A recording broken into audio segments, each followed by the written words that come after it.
The following podcast is taken from a live broadcast on Inspire FM. Any health advice given, whether general, diet, physical or spiritual, is general only and must be verified by your doctor. If you need medical advice, please consult a doctor.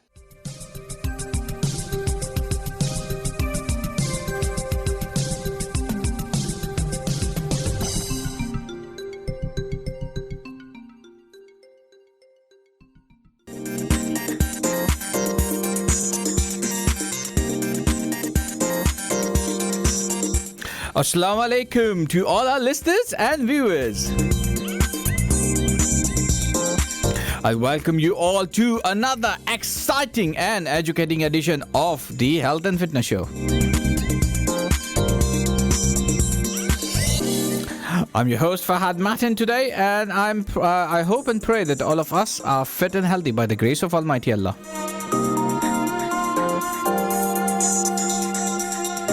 I do pray that everybody had a positive week so far and looking forward for a nice and relaxing weekend. Yes, kids gone back to school and the holidays are finished. And those who just had lovely holidays, I hope and pray that you enjoyed your holidays. This program is broadcasting live from the studios of Inspire FM today on 5th of September 2019 at 6 o'clock. And casting its positive vibes to all our lovely people in Luton. Positive vibes going all across Luton and surrounding areas of Luton like Dunstable, Harpenden and Bedford. And definitely going all across through different platforms, including our website, our web app, and definitely from the Facebook. Yes, indeed. We are live on Facebook as well. So if you like to see us, view us, you can always log in to a Facebook page and see us. As we know, we cover different health-related topic every single week, and today's topic is not different than any other ones, but definitely we always try to see different. We try to see different topics from different vantage points. So, as far as I normally used to start my show with a positive quote, that's what I will be trying my level best to start my show with a positive quote. So, today's positive quote is from a website. We are Undefeatable program website, and it goes something like that every small change can have an impact in your life. Yes, indeed. And this is something which has been told to me by my GP on earlier this week as well. That every little things can have an impact on your life. And definitely, if we do some good, definitely we will have a good impact. If we try to follow bad things, it will have a bad impact in our life. So let's go to the topic of the day. So topic of the day is the issues of heart, cholesterol and blood pressure. Yes, you heard me correctly. We are talking about the issues of heart, cholesterol and blood pressure. And as always, I am not the person who will be talking about this topic. I will be asking informative questions from my pristine guests who are joined me today, either via phone or in the studio as well. So let's go to our guest, and on this note, let's welcome our guest tonight. So joining me on the phone is my co-host, and he's also a prominent person in public health Luton. Is none other than Suleiman Rafiq. Assalamu alaikum, brother. Wa alaikum salam, Fahad. How are you? Alhamdulillah. And joining me in the studio is our very own Dr Talib Abubakar. Assalamu alaikum, Doc. Wa alaikum salam. How are you, sir? I'm very good, thank you, Fahad. And how are you, Sally? Yeah, alhamdulillah, very well. So let's do a quick introduction. I know all our listeners know both of you, but a very quick introduction. Let's start with you, Sally. Yes, Suleiman Rafiq, Public Health Manager, and just be talking about our new campaign, We Are Undefeatable, today. And Doc? Local GP in Bell House Medical Centre in Bury Park. Perfect. So let's start with you, Suli. Now, I know you are talking about this lovely campaign, which I've quoted the same a quote from that website, that we are undefeatable. So tell us about this. Yeah, so Public Health England launched this new campaign on the 2nd of September, so it's brand new. Some listeners may have seen it on TV or billboards, and it's specifically aimed at adults who have long-term conditions. Mm-hmm. So just to clarify, what we mean when we say a long-term physical health condition is a health problem that requires ongoing management over a period of years or decades, Mm-hmm. and cannot currently be cured or controlled with the use of medication and or therapy. So examples of that would be like diabetes, hypertension, asthma, cancer, arthritis. And unfortunately, many more of us are developing long-term conditions, and there was some research recently that showed from the Health Foundation that 46% of people in England live with at least one long-term health condition, and 25% have two or more, and this is actually increasing as the population is getting older. Mm-hmm. So often people with long-term conditions might feel as though physical activity isn't for them. They might say, for example, I just don't feel I'm able to do it given my condition, or I don't know what I should be doing given my condition, or some people say like it might make my condition worse, or they just feel it's not a priority for them. But the whole concept of this campaign is to change the narrative. Often when people have a long-term condition or a diagnosed with condition, they feel the need to like rest. There'd be this thing about resting, then that always being best, but actually physical activity can really help for people that have long-term conditions.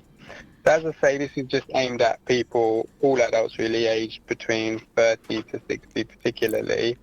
And if anyone would like more information about the campaign, they can visit www.weareundefeatable.co.uk. So basically, what does it follow every single thing? So if you like us to give a quick highlight of what it covers.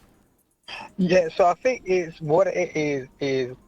about the motivation around various different types of physical activity. So, often we've said on the show, it's not yet you have to join a gym or you have to do a specific activity, but finding something that you enjoy. And so there's lots of case studies on the website which give you inspiration around people who have found things that they've enjoyed and incorporated those into their daily lives. So I'm not going to do it justice in terms of what the website has in terms of the resources, etc. The best thing to do is just to check it out by searching "We Are Undefeatable." All right, okay. Let's see if we are undefeatable. And definitely it is something which we will definitely look into, and we will definitely have more discussion in future on this regards. And definitely we need to know a bit more about it. And Soli, it's up to you next time when we will meet again. We will talk about it a bit more. Definitely. I look forward to it. Okay. Thank you so much, Suleiman, for joining us today and giving us this quick update on this. Thank you so much for joining in. Thank you. Yes, okay, Assalamu alaikum.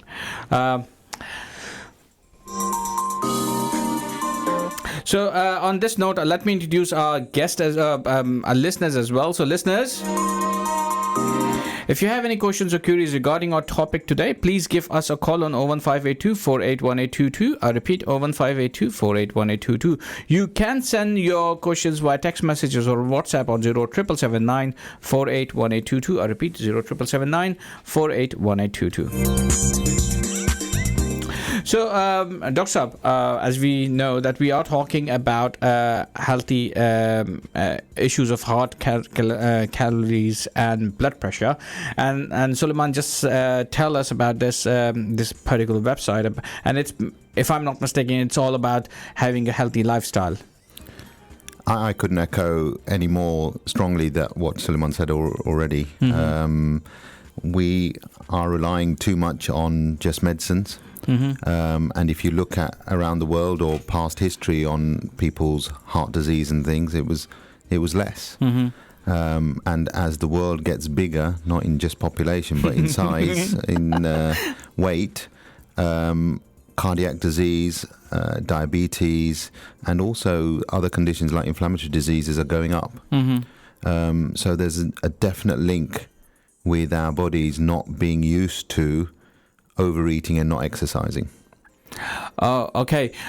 In terms of the topic itself, in terms of the topic itself, now when we talk about things like heart conditions or cholesterol, or especially high blood pressure, we sometimes do see that the people who have high blood pressure and out of control blood pressure also have cholesterol as well, and they end up having heart problems as well. So how do we control these kind of things like high blood pressure or cholesterol or heart conditions? Well, the first thing is, like, probably what we keep repeating all the time is prevention. So there's lots of things I'm sure we'll touch on in terms of prevention. And then if prevention doesn't work, then obviously you go down the medical route, which is medication.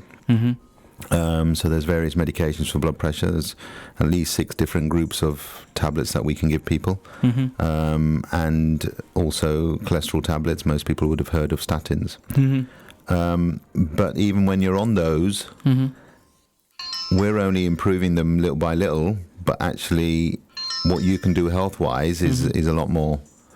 So losing weight, exercise, eating healthy, not smoking, not drinking alcohol, or all of those things. And fizzy drinks. And fizzy drinks makes a huge difference, more so than us giving tablets.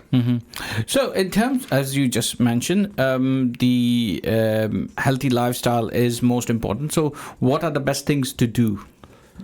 Well, if we... I don't know if you've heard of Blue Zones. I've just finished reading this book called Blue Zones. It's been around for a long time.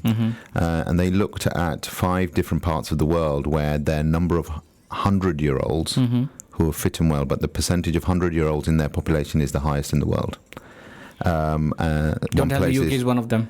UK is not one of them. Okay. There's a place in Greece, so it's not the whole country, it's part of that country. There's a small village in Greece, one in Japan, one in Sicily, one in Costa Rica, and one in America. And when they looked at these people and they did an epidemiological study, they looked at what they were eating in terms of whole populations over that time, over their 100 years, and what they were doing.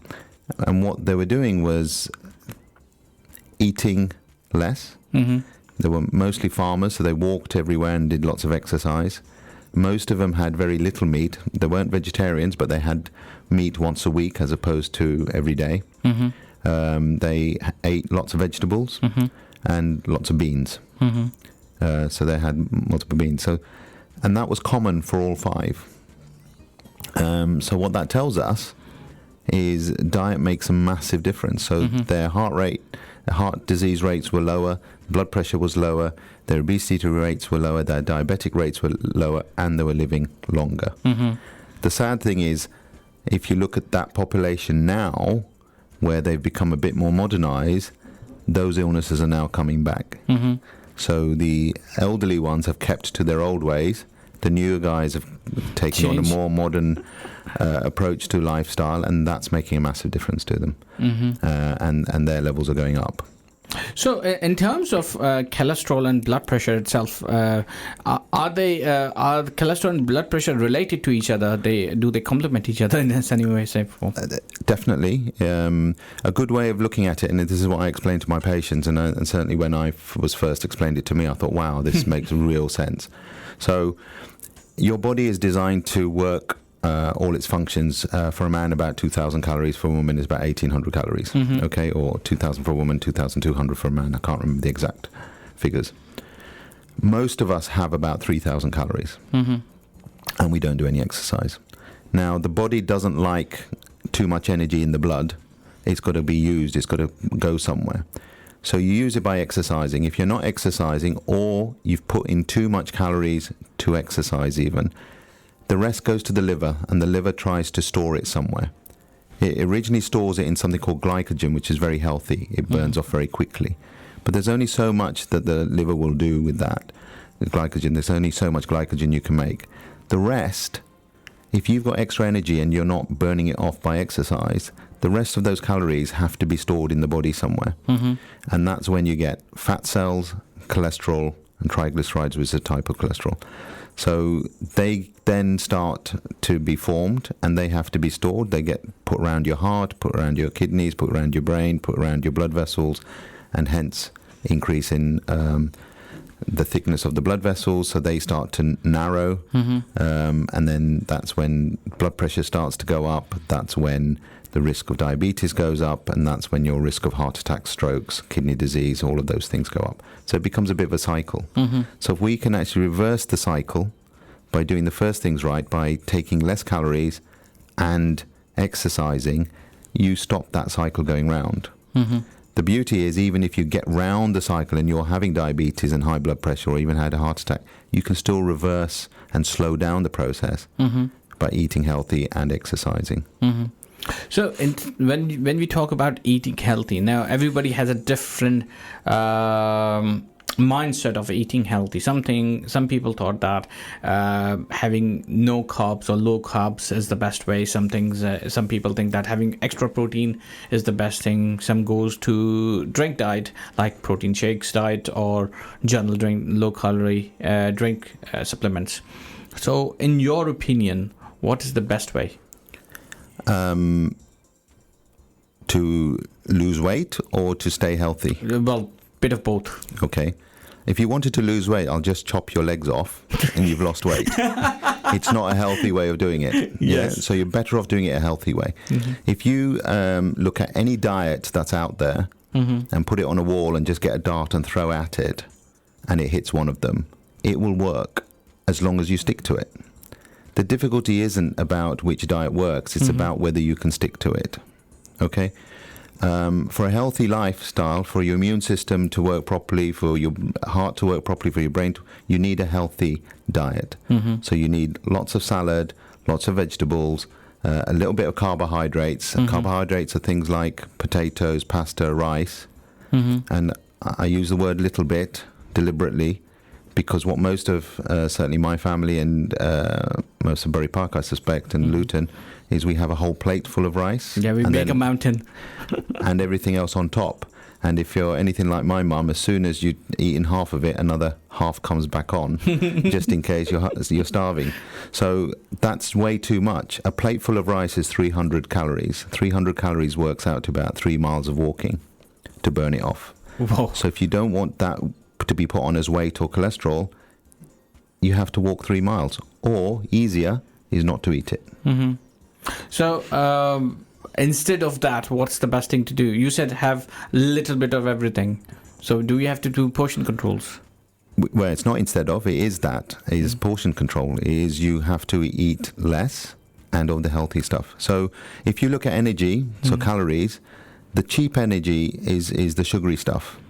That's very high in energy, but it's not very useful for the body. Your body needs a small amount of carbohydrates.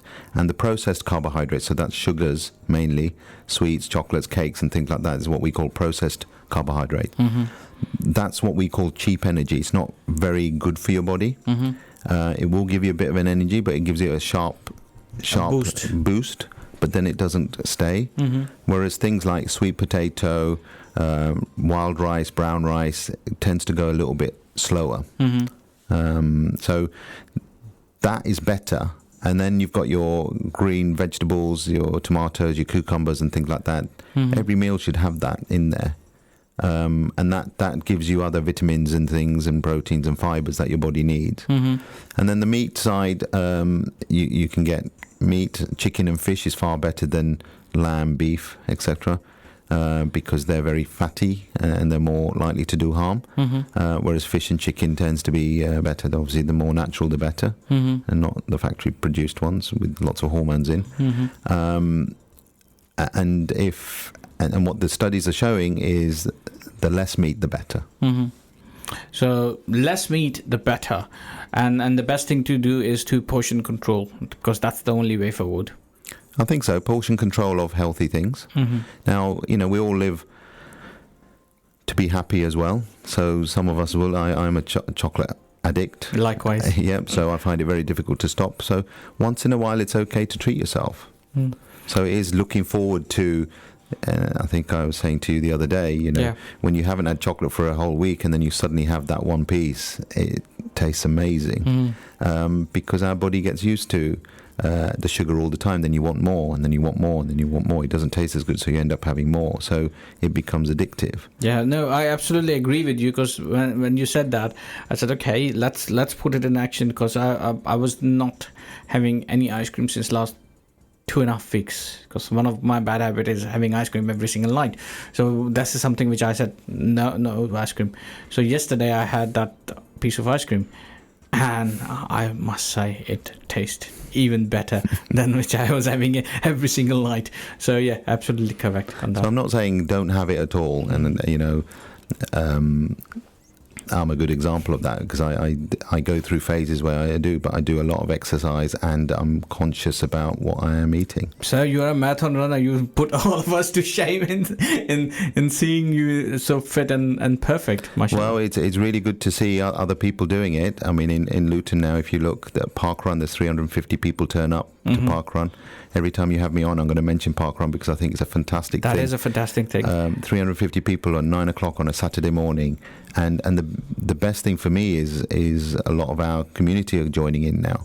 So there's Love Luton in October, which is a 10K or a half marathon, 13 miles. And I believe already there's about 150 people locally who are joining. A lot of them never run before, so they're setting that as their target, because they can see the benefits, having seen some of their brothers who did the marathon lose weight, reverse their diabetes, reverse their blood pressure and things like that, just by exercising, eating healthy rather than relying on tablets. They're joining in, and we're seeing amazing changes. Now, one of the things which people do relate whenever we talk about high cholesterol, and they say, high cholesterol causes heart disease, and heart disease is very, very hard, and sometimes they wear it as a badge of honor kind of thing, that I have heart conditions. Is it right in terms of high cholesterol cause heart disease? It's one of the factors. So if you're driving your car fast on the motorway, if you're following all the rules, so your cholesterol's fine, your weight's fine, you don't smoke, you don't have a family history, if all of those are fine, you can't guarantee your car's not going to crash. If you follow all the rules.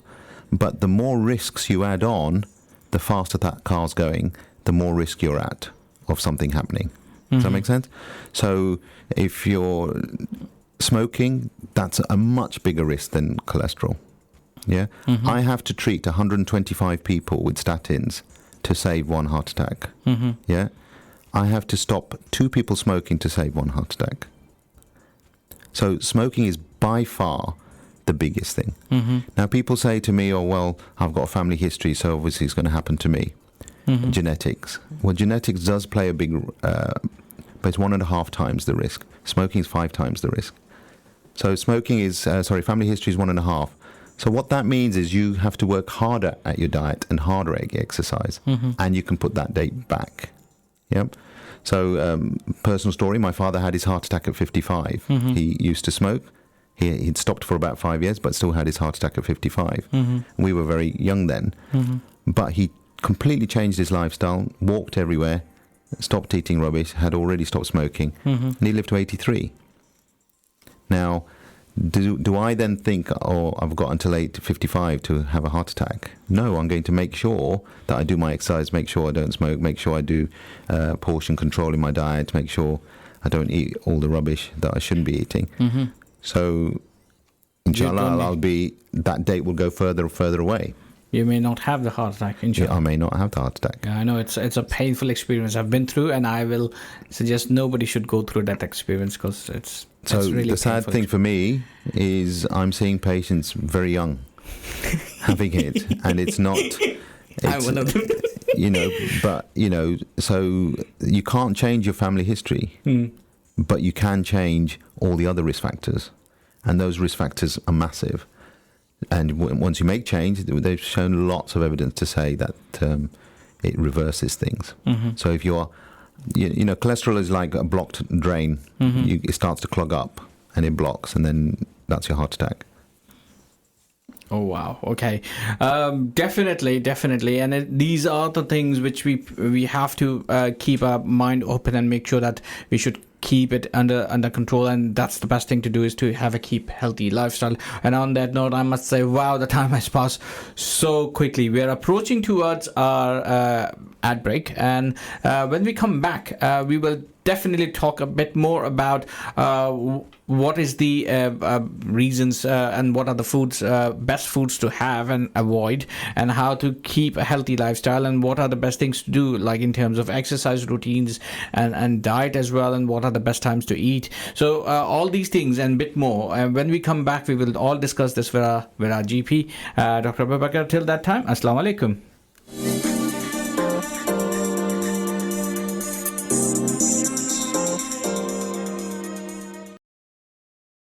You're listening to an Inspire FM podcast, making available our popular programs from our daily broadcast on Inspire FM. Assalamu alaikum and good evening to all our listeners and viewers. Welcome back to Health and Fitness Show. I'm your host Fahad Matin for the evening, and we are talking about issues of heart, cholesterol and BP with our guest and our residential doctor, Dr. Talib Abubakar. Assalamu alaikum, sir. Wa alaikum.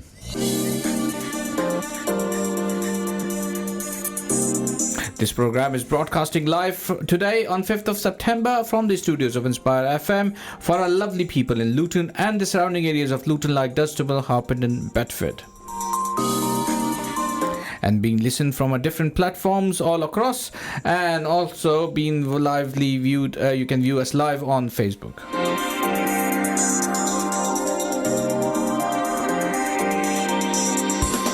I welcome you all back for this on the other part of the show.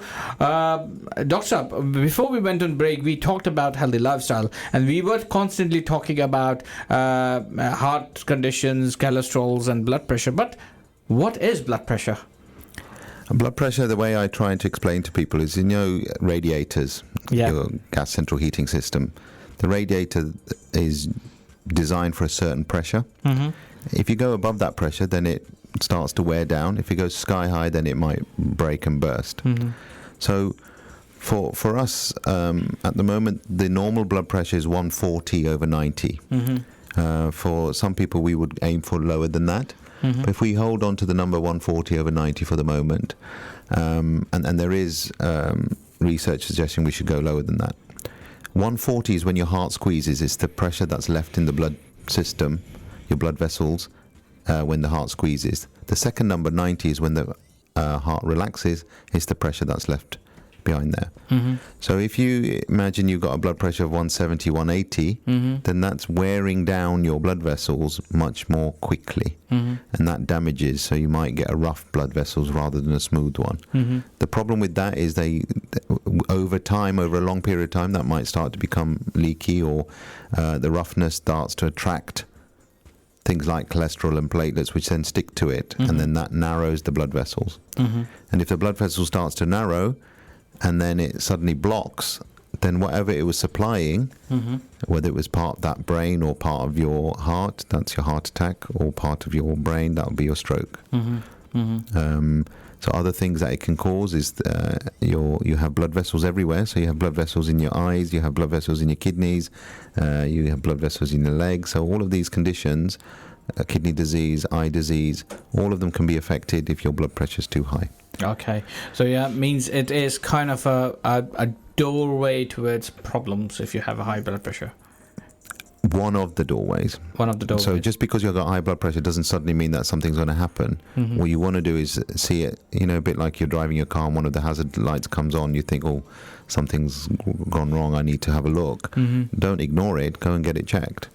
But also other factors. So cholesterol will come into play then. Mm-hmm. So we need to get your cholesterol checked. So these are things we as doctors can do. Mm-hmm. But then without sounding like a parrot, you need to keep doing the other things. Mm-hmm. So how can I reduce my blood pressure, for example? Mm-hmm. Well, you can reduce your blood pressure. Exercise has been shown to be a fantastic way of losing blood pressure. Losing 5% of your weight has been shown to be almost as effective as any of the tablets I can give you. Mm-hmm. But people don't know that, or people choose to ignore that. So they want tablets to bring their blood pressure down, but if they lose their excess weight, that will be almost as good as me putting on blood pressure tablets. So, for example, if I, and you know my history, lose 5% of my weight, which is like 10 kilos, isn't it? Don't know. Yeah. Okay. Let's say, for example, 10 kilos of my weight. So, should I stop medication then? Or should I take time? So let's take that step by step. Okay. 10 kilos are like two of these chairs, one of these chairs. So you're carrying two of these chairs constantly, 24 hours a day, 7 days a week. What do you think that's doing to your blood pressure? Increasing. Yeah. So your heart's working harder, everything's working harder because you're carrying these two chairs about. If you lose them, then the pressure may come down. I wouldn't assume that losing that weight has lost your blood pressure. We would need to monitor your blood pressure and see how low it's getting, and then if we find it's way below the target level, then we can start thinking about coming off the tablet. So I have plenty of patients who've managed to come off their blood pressure because of a healthy lifestyle but then equally I've got patients who have got blood pressure and they're very fit. So Stephen Redgrave, for example, when he won his Olympics rowing medals, 5 in a row I think, he was a diabetic with hypertension. Oh. Yeah, so he's super fit on everything. But that's the example I was giving with the car, that if you're still driving and following all the rules, something can still happen. What you're trying to do is reduce your risk. Wow. So having high blood pressure doesn't necessarily mean you're definitely going to have a stroke or you're definitely going to have a heart attack. Your risk is slightly higher than someone who hasn't got high blood pressure. Okay. So in terms of, we talked about high blood pressure, and we touched based on cholesterol in the beginning of the show when we started the show. Now, when we correlate both of them together, high blood pressure and cholesterol, each other. So as soon as because I remember you mentioned about the cholesterol being, if we make mountains of rice on a plate, which end up creating cholesterol in our body, and we can reduce it by doing a small portion size. Now, in terms of cholesterol as well, there are good cholesterol and there are bad cholesterol. So what is the difference between these two, and why we say it's good and bad cholesterol? Well, cholesterol is a type of fat, and it's used by the body to carry various things about. Okay, so various hormones and things are carried by cholesterol. So you need cholesterol. So it does have a purpose. But there needs to be balance. And as I say, it's a kind of fat, so fat cells aren't cholesterol, but they're not good for you. But you still need a bit of fat to protect things and keep things warm and things like that. So like anything in excess, it starts to become bad. So cholesterol in excess is bad. So when we measure people's cholesterol, the main one we look at is total cholesterol. And total cholesterol is made up of at least, well, there's many, but the main ones we look for is HDL. HDL is high density lipoproteins, which are very healthy. So the higher your HDLs, the better. 1 is normal. Anything above 1 is very good. And the things that can improve that is exercise and eating healthy. The second type of cholesterol is LDL. That's low density lipoproteins, and they're bad cholesterol. So the higher those are, the worse. And then you've got VDRL, which is I forgot what it stands for. Very high density. Probably. And that's bad as well. So it's always a balance between your good and bad. But you don't want the total cholesterol to be too high either. Okay. So ideal is about 5. If you're diabetic, heart disease, we try and aim to get below 4. Okay. So total cholesterol. Okay. So normally it's supposed to be 5, but if you have No. The average in this country is about 6.2. Ideal is 5. Ideal is 5. You want to be aiming for 5. And people have shown by, again, repeating myself, but exercise, healthy living, lots of vegetables, cut down your processed food, does bring it down. Now, there is a small group of people where genetically their cholesterol is very high. And I always think of it, genetics like a loaded gun. Just because you've got a family history doesn't mean that you have to shoot the gun. The gun shooting is what you do in between. the healthy living and so forth. So some people unfortunately do have high cholesterol because their liver makes cholesterol more than they need, and that's a genetic thing. But even for those people, by watching their diet, watching their exercise, we can reduce their risk of anything happening and help them out with medication. Okay, so in terms of food, when we say food itself, and you mentioned about processed foods, sometimes we go for frozen stuff like frozen vegetables and so forth. Are those classed as frozen foods as well? Processed foods as well? It depends what they're frozen. Yeah, if like it's just fresh fish and frozen in fish, then that's fine. Yeah, fresh is better, but frozen vegetables and things. In fact, some people will say frozen vegetables are better than the real thing because they freeze them as soon as they pick them. Whereas your fresh fruit isn't really fresh fruit. It's a few days, maybe a week or two after it's been picked. So I've got nothing against frozen foods. It's more the process. If you look at the ingredients, and there's more than 5 ingredients, is one of the books I've read recently, and I think it's a really good book. It's worth mentioning, The 4-Pillar Plan. Dr. Rangan Chatterjee, GP in Manchester, and he's very well known. He's done a few BBC programs, and the fantastic book basically explains what healthy lifestyle is all about. And you know, he talks about looking at the ingredients. If there's more than 5 ingredients in it that's processed. And sugar's the biggest thing. People always worry about fat, but sugar's the biggest culprit. Oh, okay. Yeah. So if you look at, I mean, even cereals, I was horrified to see my bread has sugar in it. I was horrified to thinking that I'm eating a healthy cereal breakfast, yet there's 9 grams of sugar in it per 100 grams. So 9% of it was sugar. So there's a lot of hidden sugar that the industry use, the food industry, because they know that it tastes better. We're more addicted to sugar, so we're more likely to have more of it. Plus, it will give good sense. I remember you mentioned about we isolate every single thing with, especially the mood swings with our food. So if we are happy, we eat. If we are sad, we eat. If we are going somewhere, we eat. If we are not going somewhere, we eat. If we are depressed, we eat. Yes.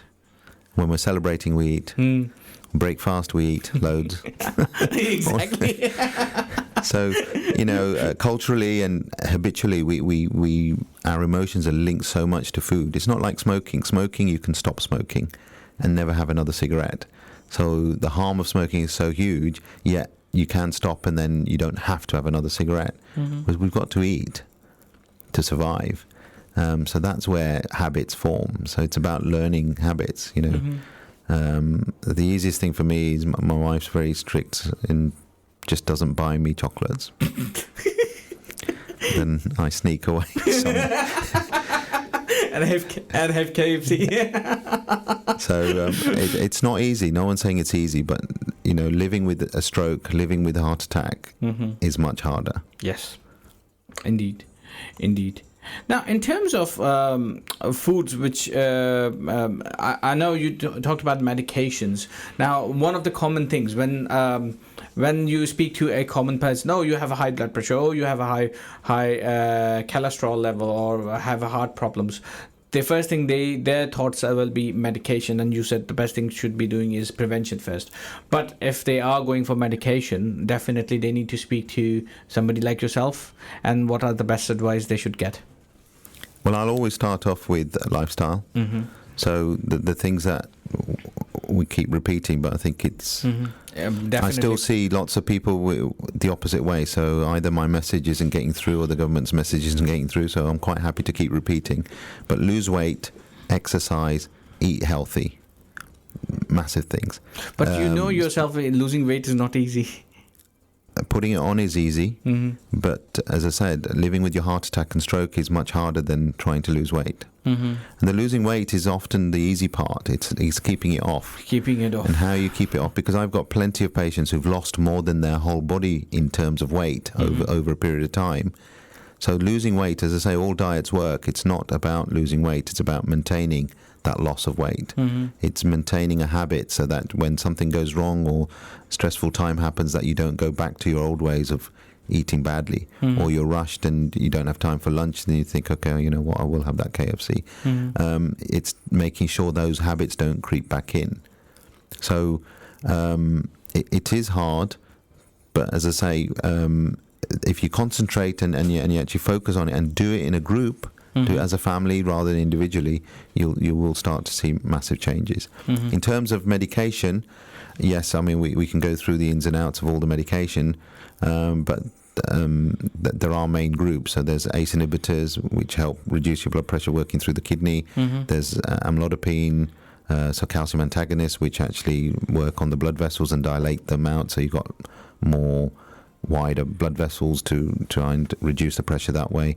You got your bendrofluozides and your thiazides, which work through the kidney again to get rid of some of the fluid, and the beta blockers, and the list goes on. And they've been shown to be very effective, but in addition to everything else. The other things people can do is try and cut down their fat intake and cut down their sugar intake and cut down their salt intake. Salt seems to increase blood pressure, so don't add lots of salt to your food. And most things that you buy will already have salt in it, so don't add anything further. And if you can buy low salt, so even for example baked beans, I didn't realize how much salt was in baked beans, or even sugar in baked beans, so buy the low sugar and low salt makes. I just a message just popped on the screen from one of our listeners. I do not have your number, so I don't have your name, so I don't know who sent this, but it says they're asking, is air fry healthy? Air fry is much more healthy than frying other things. Boiling your food is healthier, roasting your food is healthier, but air fry is it's air fry. You still use a little bit of oil, don't you? So yeah, it's far healthier than frying your food. So yes, I think that's a good option. But you know, don't keep frying things. You're better off boiling or roasting or having things fresh. You know, cucumber you don't have to cook. Tomatoes you don't have to cook. Salads you don't have to cook. Yeah, you just chop them together, put some fruits in it, and have it. Yeah, and trying to, you know, my hardest thing is as you said before, my eating is associated with emotions. Whether I'm happy, whether I'm sad, whether I'm celebrating, I will eat. So it's trying to break the habit, and that's not easy. To break the habit of dissociating it away from my emotions. So food should be energy providing, not energy consuming or celebration. It shouldn't be something that I'm doing because I feel bad or feel very happy. It is, unfortunately, it is attached with our emotions big time. Now let me ask listeners if they have any questions. Listeners, if you have any other questions or queries regarding our show tonight, we are talking about cholesterol issues, about heart, cholesterol and blood pressure. So if you have any questions, queries, or even your own experience, please do give us a call on 01582 481822. You can send your questions via text message or WhatsApp on 07779 481822. Now, Sir, we did talk about diet big time, and when we talk about healthy lifestyle and healthy diet, one of the basic problems we see is how to start that journey and what is the best of basic steps to take or first steps to take. So in your opinion, what is the first steps a person should take in order to start that journey and carry that on constantly by motivating themselves? I think the easiest way is to get rid of all the rubbish in your kitchen.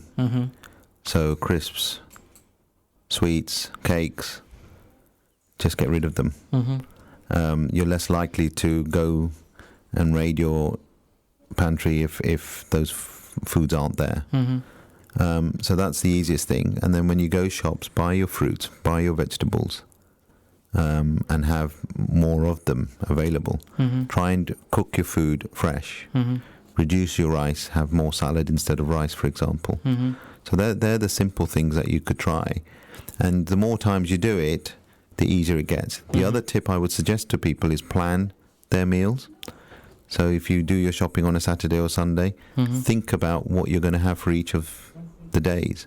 What you're going to have for lunch on a Monday, what you're going to have for lunch on a Tuesday, what you're going to have lunch on a Wednesday, what you're going to have for an evening meal. So rather than think, oh, what am I going to have, and then before you know it, you don't have time, so you go for the quick, easy, fast foods. If you've planned your food, and then I would advocate a cheat day. So that it doesn't feel like hard work all the time. Whether you choose a Wednesday or a Saturday, some people will choose 2 days. At the moment, most people have more cheat days than good days. You want to turn that round and have, say, maybe 2 cheat days where you've treated yourself a little bit and then you stick to your diet. One of my patients was very good. They wanted to lose weight. So they work out in calories how much their dessert is in calories, and they make sure they go on their treadmill for that many calories before they have that dessert. Whoa. And they've kept their weight stable. Which I think is a very good way. They don't have desserts every day. Well, I think they do actually. Yeah, I think they have desserts, but they make sure that they've lost those calories before, so they almost use it as a reward for their good behaviour. It's a bit extreme, but it works. And we just all need to find our own little ways of making that work. The biggest thing, unfortunately, that we don't have control over, but this is maybe where we can look at it from a community, and I know Suleiman has been working hard with his public health hat on, is, Luton's got one of the highest percentage of fast food restaurants in the country. Indeed. And that's not good. All I would implore the fast food restaurants, not because I love my fast foods as well, but have some healthier options so that people have got choice. Because we all live busy lives, we want to be able to pick things up. Well, have some choices there. They've got these blue zone, which I mentioned right at the start. They've gone in America. They've now started these blue zone cities where they've gone in and actually tried to make these changes. And they're not closing down these fast food stores. What they're doing is giving them an option to make cheaper. So they get funded to make healthy options there available as well. And that seems to make difference. So the bigger picture is what the government does and what we can do. But individually, there's masses. I just have another question popped on my screen, asking, can kids have high blood pressure as well? Very rarely. There's certain conditions like kidney conditions and things like that. They're normally poorly with other things before we ever pick up the blood pressure. So normally we know that they're a poorly child. So it's very rare for a child to have blood pressure on their own. While we are on the topic of child, you remember about the flu vaccination, because the winters are coming and we all need to have flu vaccination. So what's your message on that? There's lots of debate, most of it from people who aren't in the know, but at the moment in time, what we do know is people who've been vaccinated, particularly those at risk, so those over 65, those with heart disease, diabetes, asthma, COPD, those on cancer drugs, those on immunosuppressant drugs. If you get the flu jab, your risk of getting flu is reduced, and your risk of other infections is much reduced, so your strained organs are protected. So they've shown massive reduction in hospital admissions and a reduction in deaths. Definitely. And there's another question just popped on the screen on Facebook, says, what about food like peri-peri chicken? Is that good? If you're eating peri-peri chicken all the time, no, it's not. It's better than KFC. It's better than big lamb curry or something, or fish and chips or something. Depends how it's cooked. My understanding it's all grilled, so that it's a lot healthier. I don't know what's in the sauce, whether there's sugar and salt, how much salt there is and how much sugar there's in it. But yeah, it's not a bad option if you're going for a takeaway or something, but it's not something I would suggest you have all the time. So that's driving your car, instead of 70 miles per hour, you might be driving at 80. Perfect. So we are just literally finishing our show. We just have a couple of minutes in our hand. A quick positive message for our listeners. 1, eat healthy. 2, cut out your sugar. 3, exercise. 4, reduce your stress levels. Mhm. We haven't touched that at all as a No. risk factor, but stress has an effect. So reduce your stress levels, and finally, stay off your iPhones, Androids, computers. I'm just as guilty as the next one, but there's lots of evidence now coming that people are spending too long and being stressed up with their social media, particularly for kids. So it's a really important thing for kids, but equally for adults, that our micro stresses that we have from constant social media use is having an adverse effect on our general health, particularly heart, blood pressure, and so forth. Wow, sir. Thank you so much for joining us on the show, and thank you so much for joining us on a very last second, on a very short notice, in fact. But yeah, you're always welcome, and you are the ones who always save us in many different ways, shape or form. Thank you so much. No problem. And that's all. That's all from us today. Please do, if you have missed any part of the show, you can always listen us on Sunday, where our show will be repeated between 12 and 1, or different timings as well, 1 and 2. If you can always watch our feed on Facebook or on our website. We have a podcast available as well. You can download and listen to us. And definitely do give us your feedback, because we definitely want to have your feedback. Until next week, please do remember us in your duas, and we definitely need your duas. Until next week, I'm signing off as Fahad Matin. Assalamu alaikum. Assalamu